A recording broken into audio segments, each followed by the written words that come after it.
Football fans, Gooners, welcome to the post Leeds edition of the Positively Uncensored Arsenal podcast.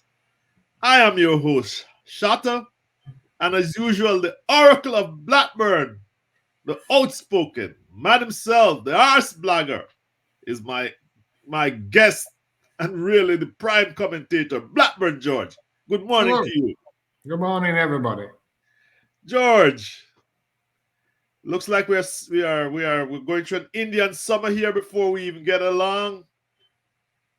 Listeners, our numbers are rising. If you go to YouTube, seems George and I maybe are making some sense. I want to thank you for your continued support. And we want to see the only complaint I have, George, is that we don't have enough subscribers. Give us a chance with the algorithms, guys. Like and subscribe our podcast if you think these two old coots are making sense. George, any thoughts on that? Yeah, like, subscribe, and comment. Comment. Join in. Yes. By the way, George, there was an excellent comment on YouTube about. I didn't know we had such a loyal listener. I didn't even know that we were regarded as being courageous and willing to change our minds and so on. But we do. We don't stick to one opinion. And listener, viewer, I pinned your comment to our Telegram channel. Thank you very much for your kind words. George, after all of that self-promotion, courage and resilience at Leeds, says Arteta, I say there was also a good bit of luck. That was... We came out of that place, no, barely, George, with that victory. It was something else, wasn't it? Your thoughts? Yeah, well, if ever there was a game of two halves, that was it. The first half, I thought, not only did we play well, I thought they played well. I thought both teams played well in the first half. It was a pretty even game. Maybe we shaded it just, but both teams went at it hammer and tongs, and they both wanted to win, and there was some fast, furious, one-touch passing. It was great. It was entertaining football. Yeah. All right, there weren't goals and maybe a little bit of a lack of class, but it was good stuff. Yes. But the second half, Jesus, I mean, we got battered. Yes, You're like, the referee should have stopped the game. Really, it was that bad. We absolutely got battered. I mean, I saw somebody saying that we would have won that lot. We would have lost that game last year. Well, we should have lost it this year. It wasn't through spirit and grit and fight. It was sheer good luck. I mean, they were all over us, and we fucking panicked. It wasn't that we were backs to the wall and defending well. We couldn't keep the ball. We couldn't pass the ball. Jesus, I mean, he's dropping into midfield, trying tricks and flicks, and giving the ball away every opportunity. With a midfield of Partey, Xhaka, and Odegaard, we should have been able to control the game. We should have been able to get the ball and keep it for some periods, but no, we couldn't. They were just blasting it away. If we did recover the ball, if we did press and get it, we just immediately passed it back to them. It was awful. The lack of composure, not the lack of composure. They just seemed to fall apart at the seams. And it really, I mean, they could have scored 3, 4, 5 goals, and we couldn't have complained if we'd have lost. That and got a good hiding in that second half, but we didn't. We won, and that. You know, how many times have we lost when we've dominated games? Yes, these things happen. Manchester United, we lost to them, and I thought we were the better team. So, okay, Leeds were the better team yesterday, but we won. Good. Points are about what they should be, but we just won the wrong game. George, to support you, I like to and this podcast likes to bring some facts to the table. And by the way, guys, this is from Sofa Score, but it's very difficult for me to get a blow up of it. So I'm going to try to read it back to you. I know George is having some problems seeing it himself. So I'll read it back to you. And it says overall we had 40 we Leeds had 47 possession to our 53%. And that we outpassed them. And the thing about it is that most websites will give you the overall statistics. However, George, if you go to the second half, as you said, and I'm going to share this with you guys, I know it's a little bit difficult to see. And here's the second half to bolster George's point. George, they had 61% possession in the second half to our 39% possession. They had, we were, the bottom there, we were making hasty clearances. 13 clearances by us to 4. They had several shots. I'll tell you how many shots. They had 3 shots on target. We had none in that second half. That's what you mean by they could have scored so many times. So when you look at overall stats, it could be, that's the point, like Premier League.com, it might be very misleading. But when you look at the actual breakdown, and so I like Sofa Score, it shows between halves how a team that was supposed to not be competition was all over us like a rash, as you said. Any thoughts on that, George? Well, the verging on the bottom of in the relegation zone. Yes. But you see, even those stats, 60% possession for Leeds, are a bit misleading because they're not a possession team. Yes. It's not like they were passing the ball around. That possession was attacking possession. Yes. 60% of the time, they were going at us hammer and tongs, and we couldn't cope. Well, all right, you could say the scoreline at the end of the game says we did cope, but fucking hell, we were hanging on with our fingernails. It was a great game. I mean, yes. I'm not complaining. I really enjoyed it. I even enjoyed the battering we got in the second half because it was entertaining stuff. You kept thinking, well, we'll do something. We'll break away. We'll get hold of the ball. We'll keep it, pass it through them, and score again. They can't keep coming at us like this and not get punished for it. But they did, and we didn't break away, and we didn't even look like breaking away. I mean, to do a breakaway, you have to at least pass the ball to your teammates. Yeah. I mean, well, all of them, apart from perhaps Xhaka, Partey getting dispossessed, right, left, and centre. Odegaard passing the ball to the wrong people. Saliba and bloody Gabriel hoofing the ball down the park to nobody. Mm-hmm. Jesus giving it away, getting robbed, doing tricks and flicks and looking around to see where the ball was, and it was gone. It was funny. It was funny how it could be so. I want to support your point on why it is that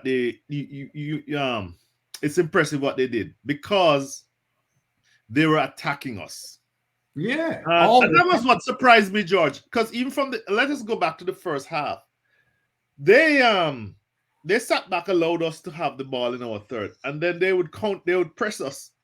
And even though we got the goal, because Rodrigo made a horrible crossfield pass to the guy named Stroke, and of course it went to Saka to Odegaard to Saka, and I don't know how he got it, but it was a hard shot, blazed over Melier. My commentator said, "Oh, he should have saved that." No, there was no saving it. But George, going back to the point I'm making, is that they sat back, and I was impressed by the combinations, how they got around us, and were threatening occasionally with Rodrigo and this guy called Sinistero, whose name I can hardly pronounce. Do you recall that? Yeah, they played well. But in fairness, we played quite well in the first half as well. Mm-hmm. It's not like they were dominated us in the first half. I had no complaints. I just thought it was a good game. It was a great half of football, but the second half was a fucking nightmare. Yes. But you know, good fun nightmare. You know, it was like watching a good horror film, not a scary one. Well, I don't like that genre myself, but chucking me dead. George, I think that what well, I think that we were leggy. That was a comment I made. I wrote a note to myself to share that with you. I thought we were leggy in the second half, like our travels on Thursday, and Arteta and then Jason Marsh, commented on that. Back in the day, people used to discount this, but especially Europa League games on a Thursday. Yeah, Then, well, I'm going to discount it as well because most of those players only had about 20 minutes. well, that is what's going through my mind. But we were leggy though, George. I mean, we weren't upbeat, and they brought on Well, were we Bamford. leggy or were they just frantic? I mean, you got to give them credit. I mean, fucking hell. They just didn't give. This is the second half of football. And the first half had been frantic. And still they came at us and attacked and it was like watching the old Leeds with the old leagues. Oh, you mean the old Division One? Bielsa. Oh, yeah. Well, I saw the Bielsa. I saw the Bielsa brand on them. By the way, yeah, they're just bashing the ball forward and taking chances and looking. Nobody could cope with Bamford. Thank fuck he can't score. Because he ran Saliba and Gabriel ragged. Right. He didn't know what the fuck to do with him. But he's a twat as well, cheating, diving cunt. But he's such a nice guy when he's interviewed. I find it hard to dislike him. Yes, he's quite nice. Well, he's a number 9, and he gives the centre halves. It was a good fun game, wasn't it? It was good to watch. Yes. Really, that's what we want in a game of football, even if it means us committing Harry Carey at the odd fucking time. It's still entertaining football. I loved it. I thought it was a great game. I'd be happy with that every week. Controversial moments, George. First of all, the first minute when the power went out, and I was fearing. I was wondering if they would suspend the game. But I was fearing that they would go ahead without VAR. And in my opinion, the decision to bring VAR was critical because the VAR came to a rescue in the with the Gabriel penalty. But George, at the first penalty when Bamford came on, about in the 50-odd minute, I don't know what the hell the ref was. He waited a minute and they relied on VAR to stop the game and take that pen. It was a clear handball. Yeah, it was a clear handball. And also, Bamford scored in 20 seconds into the second half. Without VAR, that might have stood as well. But yes. Although the referee did give it. Yes. He had fouled Gabriel, right? He pushed Gabriel. Yeah, it was a foul as well. It did, it shouldn't have stood. Let's be fair, and the referee. That's what I mean, George. That's what I mean by an element of luck, because I've seen us gotten screwed over, especially the Wenger era without VAR. Yeah, I've seen all those decisions go against us, and everybody just say it evens itself out. Stop complaining. It's funny how we can complain now that Wenger's gone, but when Wenger were here, he had to overcome the referees and bad decisions, and it was his fault. But anyway, old water. Yes. But it was a good game, wasn't it? I mean, no. But going back to the controversy, George, and VAR coming back, and then most people, in between, and then towards the end, Bamford pushes Gabriel. Gabriel kicks out. The linesman calls the ref over and points to the spot, and it took VAR to overrule that. And it was a pretty clear decision. I mean, we are seeing the replays because I didn't see the push until they showed it in the replays. But no, I knew something went down. I saw something, but I wasn't sure what actually went down. What are your thoughts on that? Well, first of all, he did push him. It's a Yeah. foul. First foul, that's it. You know, can't be a penalty. The game's, it's a foul. Right. The penalty isn't possible as Yeah. soon as he's fouled Gabriel. And then as for the kick out, I don't think it was a kick out. He put his foot, you know, it's like putting your hand up to Yes. stop someone falling on you. Or Yeah. he put his foot, he didn't kick into him, he just put his foot up. I mean, it might have been a bit of a niggle, like saying, don't be coming near me, but that's not a red card. And again, VAR came galloping over the skyline and said, Yes. trumpet blaring. Yes. And we didn't get away with it because it would have been an injustice. Well, actually, it probably would have been a justice if Leeds had come out of that with something. The injustice was probably that we won the game. But who cares? We won the game. Which is something I want to go on. If you finish with those points now. Well, I had a remark to make about that, but if you go ahead. Yeah, George. go on. No, go on.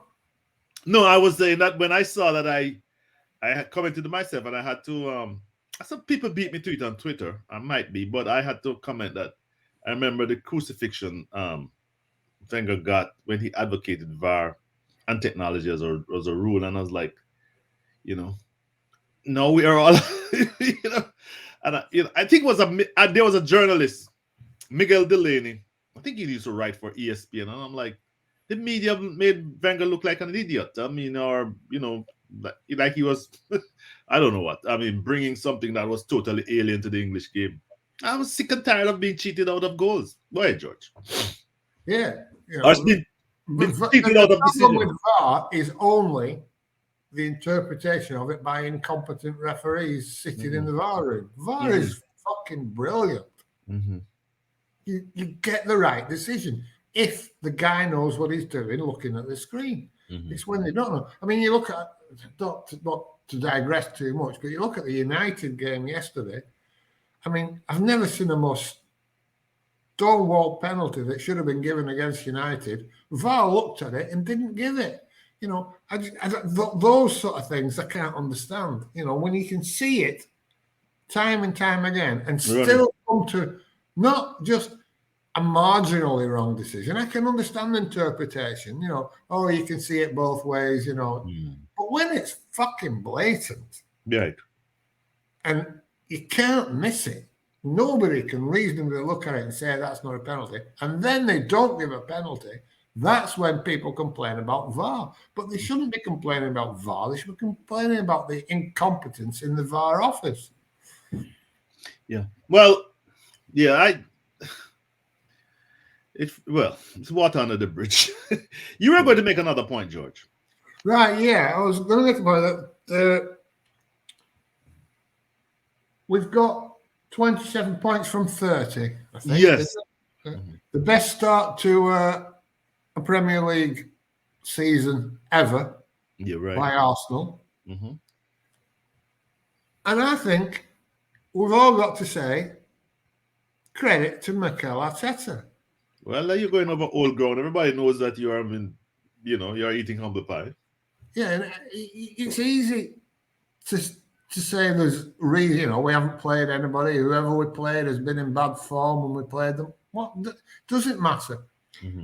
2 years ago, when we were setting all the wrong records, yes, when it was the worst fucking start that we'd ever had in the Premier League, when teams were beating us that hadn't beaten us for 30 years, or hadn't beaten us ever, we were quick to point at Mikel Arteta. When I say we, I mean the fan base as a whole, but me in particular, quick to point the finger and say, you that's your fault. This podcast, George, this podcast is just as guilty. Yeah. We were quick to blame Arteta for those bad numbers and bad starts and bad records we were setting. Yeah. Well, if you're going to do that, you've got to use the same energy to say, well, doesn't he get the credit for the good ones? And this is a fucking good start. Best start ever in the Premier League. And don't forget, 22 years of Arsene Wenger, probably the greatest manager we'll ever see. Yeah. And he's beaten that. Okay, mitigating factors, whatever you want to call it, doesn't matter.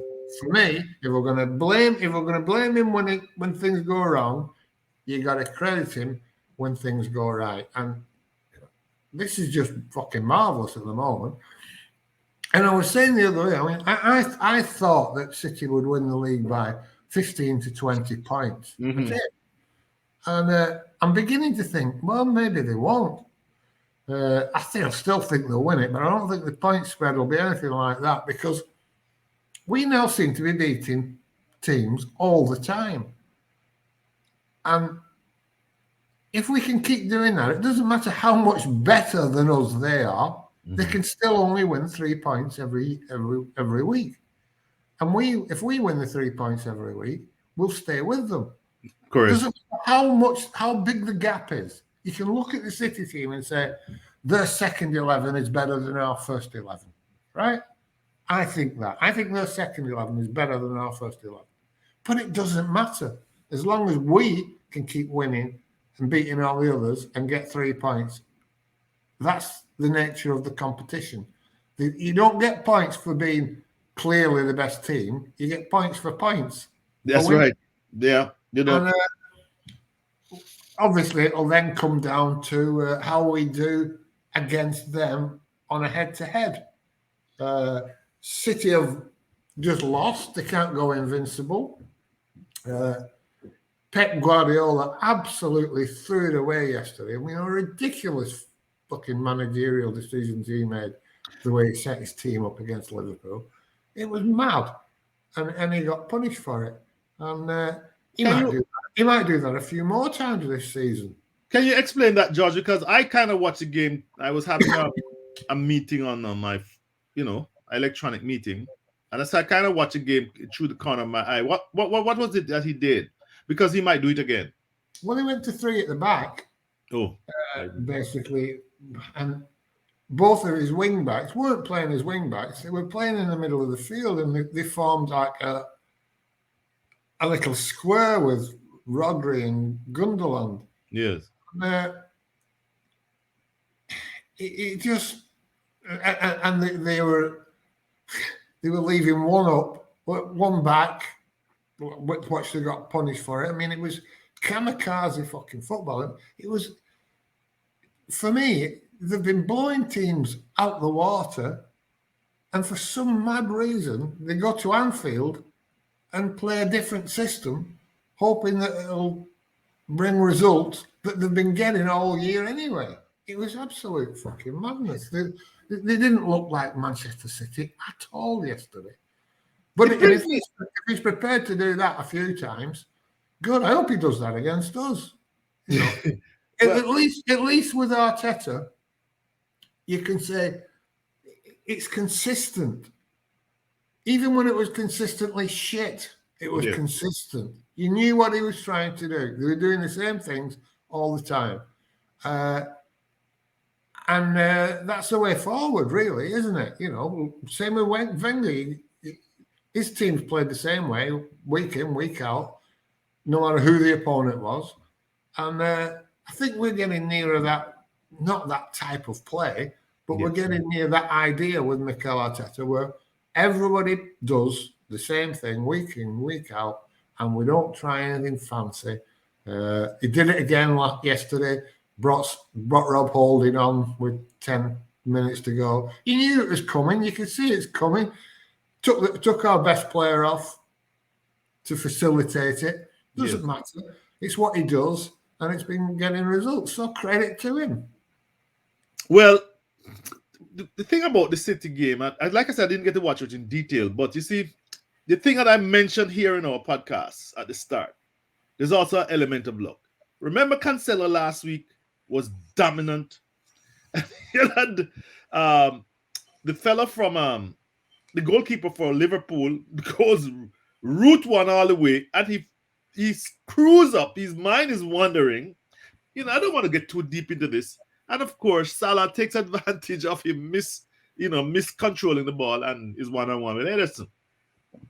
So and if you did to even go beyond that, the point you're making is that when you're beating up everybody week in week out, you become complacent, and that's also another thing that you've got to watch, Well, guys. I think if there's a criticism of Guardiola, Mm-hmm. and there should be, because the amount of money he spent, and if he doesn't win everything, there's something wrong. It's that he overthinks things in big games, Yes. and he tries something new, some new tactic in a big game. You've seen it in Champions League later stages, Yes. where you're thinking, what the hell's this team he's picked? Yes. And it doesn't work. They get dumped out, and nobody ever said, well, why didn't you just fucking play a defensive midfielder like you've been playing all fucking Yes. season? Yeah. Why pick this game to not have a defensive midfielder? Yeah. And your midfield got rammed through, and you shipped a load of goals. So there's a chance. Right. There's a chance. By the way, I think also a point I should make to support you on Arteta. Ehab, it's not, we haven't had Ehab for a while. But Ehab always said that's going to take 100, 150, 200 games. And the point is that every time I see Arteta, the results of Arteta coaching now, we're talking about 2.5 seasons of him, George. And what Ehab said is that it would take more games for him to get better at his job. Don't you think? Yeah, I mean, fair enough. That's great. Now I'll hold my hand up and say, yeah, he's got better. Mm-hmm. Well, all these other guys hold their hand up and say, yeah, he was pretty poor at first. Okay, George. Well, that's a good point. And we want to think that we are open-minded and willing to eat humble pie, to call a spade week in, week out. And let's give Arteta credit that because we hammered him last year. George, one last thing here. Player ratings. I'm bringing this up because our good friend Biso, who hasn't been with us for ages, but Biso, I'm tracking you on Twitter. You're very active there. Did ask, commented on player rating.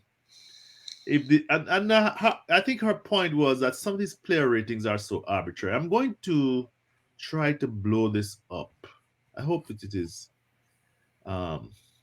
Guys, what happens is that you have to go on these websites, screen capture, and then try to blow this up. So So who scored? What? George, the comment I want to make is that it was so contrary to a lot of what you said before. But Gabriel got man of the match, a player rating of 8.0, and Saliba was dropped to 6.4. All of a sudden, Saliba became not the flavor of the month. Now I realized that Saliba did let that ball. Let's see if it did, but he handled that ball for the first pen, and before that he had conceded a dangerous free kick when I don't remember, but he plowed into a guy's back when the back guy got by him. What do you the other observation I want to make is that they gave Partey a 7.0 and Xhaka a 6.7. What do you think about these player ratings, George? I mean, this player rating in particular. Well, I think Gabriel was considerably better than Saliba yesterday. Okay. If you look at his his numbers, passing stats 90%, I think. Yeah. He made the most blocks and tackles, and I don't know why he gets criticized. And Saliba, I mean, he could take an axe out and chop somebody off at the knees, and people would tell you it was an act of genius. Yes. But he's a great player, a great young player, fantastic. But he's making mistakes week in, week out. Yes. That's not leading to goals that could easily lead to goals. Mm-hmm. He's not the finished article, but his potential is fucking huge. I mean, he's fabulous player. But for some fucked up reason, now he's Jesus and Gabriel's I mean, I've seen people saying Yes. Gabriel needs to be left out for a few weeks. And Yes. Whoa! What are you talking By the way, George, the commentator said he has played like 52 games straight starting for us, Gabriel, and I didn't even realize that. And then you got Xhaka and Partey. Fucking hell! How can you watch that game yesterday and put Partey with a better score than Xhaka? 7.0 to 6 point something. I wondered about that. I don't know. I mean, I was watching it, and the speed. And people talk about Xhaka being slow, but the speed that he moves the ball compared to the rest is unbelievable. He doesn't run to the ball at all. He gets it, boom, it's gone. First time, a lot of the times, it's not even doesn't even control it. He just boom, passes it on. And sometimes it's predictable. You know what's coming. He gets the ball. You know that he's going to pass with his left foot down the left side to Martinelli or the fullback, whoever it is. You know it's fairly predictable. But when he gets the ball in midfield, it's passing, and sometimes it's now you think, oh, you know where it's going here. He's just going to knock it across to the next to Partey, like an easy pass, and it does. But he doesn't do it after hanging about on the ball. He does it immediately. If everybody else would move the ball as quickly as him, would be a different team. Why? That's my Xhaka rant. I think he's a fucking fabulous player. Well, George, but why do people miss this? I just wonder. Well, it's mindset, isn't it? They've set they've had years of thinking and all chatting amongst themselves how crap he was. And it's very difficult for them to hold their hands up and go, oh, how fucking stupid was I? I got that wrong. Nobody wants to do that. Well, some of the commentators, and I would say, to be honest, some commentators, I mean, even mainstream, have been changing their tune. Xhaka. Oh, yeah, absolutely. Yeah. Where do we go from here, George? Who played next? Let's get this show wrapping up. We play next. I think we have a big match coming up, and guys, let me look, and I'll tell you in a minute. Fixtures: Arsenal.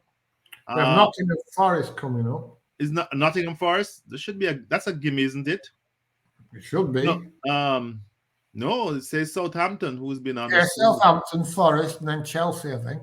Yes, you got it. So, George, we're going to storm our way back. Southampton, they've had so many problems. Once again, we're catching people on the downswing, aren't we? Yeah. Forest can't buy a win. Yes. We should win that. Southampton, well, they can be hit and miss, can't they? Yes. But usually they miss. Yes. So I think we should get 6 points before we go over to Stamford Bridge. 33, all of 33 points in 12 matches, George. I mean, come on. Things are looking good, Gooners. On that note, George, I'm going to bid thee goodbye, and thanks to our listeners. Remember to subscribe, to share, and we continue to give us a listen. We love it. Anything else, George? No, that's it from me. I'll go and watch our government do some U-turns over the next hour or so. You're more a politician than a football observer these days, George. Yeah. I mean, that's fun as well, watching that meltdown. The Tory government in our country is melting down quicker than we did in the second half against Leeds. Well, on that note, we end. Until we see you next week, guys. Thanks a lot, George. See you later. Bye. Bye.